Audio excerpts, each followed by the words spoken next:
तामांग अरुणाचल की प्रसिद्ध जनजाति अपातानी के मुखिया की बेटी थी। देखने में गोरी गोरी, हंसती आंखों वाली तामांग के सुनहरे बालों को देखकर जनजाति के लोग उसे सूरज देवता की बेटी मानते थे।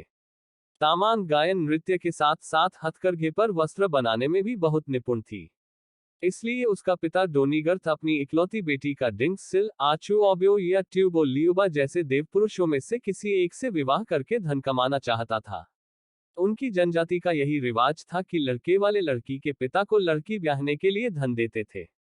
उस दिन अरुणाचल प्रदेश की जनजातियों में महिलाओं के लिए हथकरघा के वस्त्र बनाने की प्रतियोगिता हुई और उसके बाद पुरुषों के लिए तीर कमान की प्रतियोगिता हुई। हर वर्ष की तरह तामांग को प्रथम पुरस्कार मिला। इस वर्ष तो तामांग ने कमाल कर दिया था। आकाश से नीले रंग की रेशमी शॉल पर चांद, सूरज और तारे सफेद, सुनहरे, लाल और गुलाबी रंग में बुने थे। चारों तरफ नक्षत्रों की झालर बुनकर शॉल को सजाया था।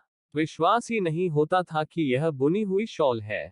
लगता था कि कुशल चित्रकार ने सुंदर तस्वीर बनाई हो। उधर आबुतानी नामक युवक ने तो तीर कमान के कमाल से उड़ते हुए नकली पंछी, तितलियों के ऐसे निशाने साधे कि और कोई उसके आसपास भी नहीं रह पाया। प्रतियोगिता के बाद हुए नृत्य में तामांग और आबुतानी पहली बार मिले और पहली मुलाकात में ही एक दूसरे को चाहने लगे। उनको नृत्य करते देख लोग भी कह उठे, क्या सुंदर जोड़ी है।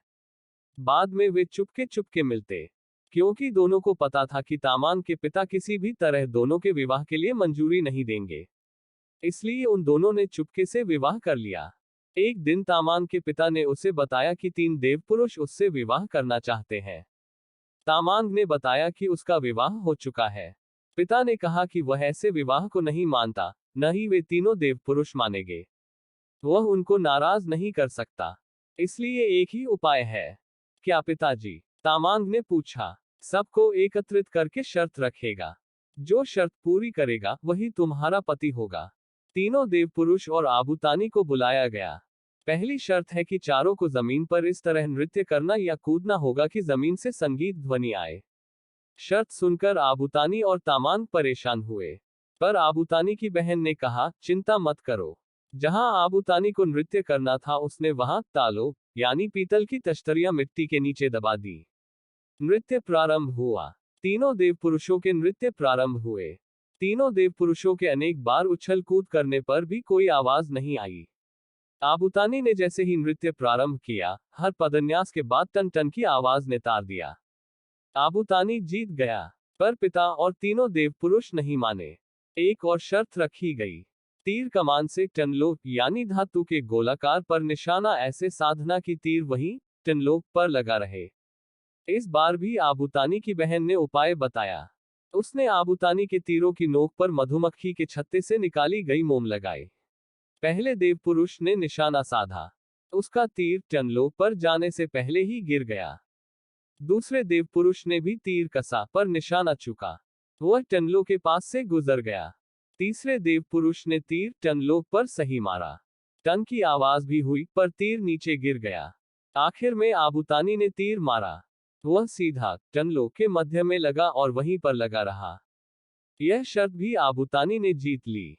अब आखिरी शर्त होगी, अगर वह आबुतानी जीता तो वही होगा तुम्हारा पति। तामांग के पिता और तीनों देवपुरुष बोले, यह तो बेईमानी है। हर बार आबुतानी के जीतने पर और एक शर्त कहकर मुझे और आबुतानी को जुदा करने की कोशिश करते हो। तामांग क्रोधित होकर बोली। गांव के बाकी लोगों ने तामांग का साथ दिया। लोगों का गुस्सा देखकर तामांग का पिता और देवपुरुष बोले, अब वाकई में यह आखिरी शर्त होगी। जो कोयले के टुकड़ों तथा मिट्टी के कुल्हड़े को सबसे दूर फेंकेगा, वही तामांग का पति होगा। तामांग ने इस बार अपनी बुद्धि से काम लिया। उसने आबुतानी के कुल्हड़े के अंदर शहद लगा दिया और अपनी पालतू मधुमक्खियों को कोयले के चूरे से लथपथ कर दिया। एक एक करके तीनों देवपुरुषों ने कुल्हड़े फेंके और बाद में कोयले के टुकड़े। अब बारी आई आबुतानी की। उसने पूरे जोर से मिट्टी का कुल्हड़ा दूर फेंका, जो तीनों के कुल्हड़ों से अधिक दूर गिरा। फिर उसने मधुमक्खियों को मुट्ठी में पकड़कर हवा में फेंका। शहद की खुशबू से कुल्हड़े तक पहुंची, जबकि देवपुरुषों के कोयले के टुकड़े उनके कुल्हड़ों तक भी नहीं गए। लोगों ने आबुतानी की जय जयकार करी।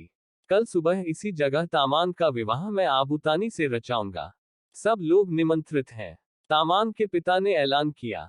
सुबह दुल्हन के वेश में तामांग जब मैदान में पहुंची तब हैरान हो गई। आबूतानी के रूप में 4 जने खड़े थे। यह भी चाल थी, पहचानो कौन है पति और उसे माला पहनाओ, तामांग के पिता ने कहा। तामांग ने थोड़ी देर आंखें मींची, फिर बोली, मैं सबसे पहले हाथ मिलाऊंगी और फिर ही माला पहनाऊंगी।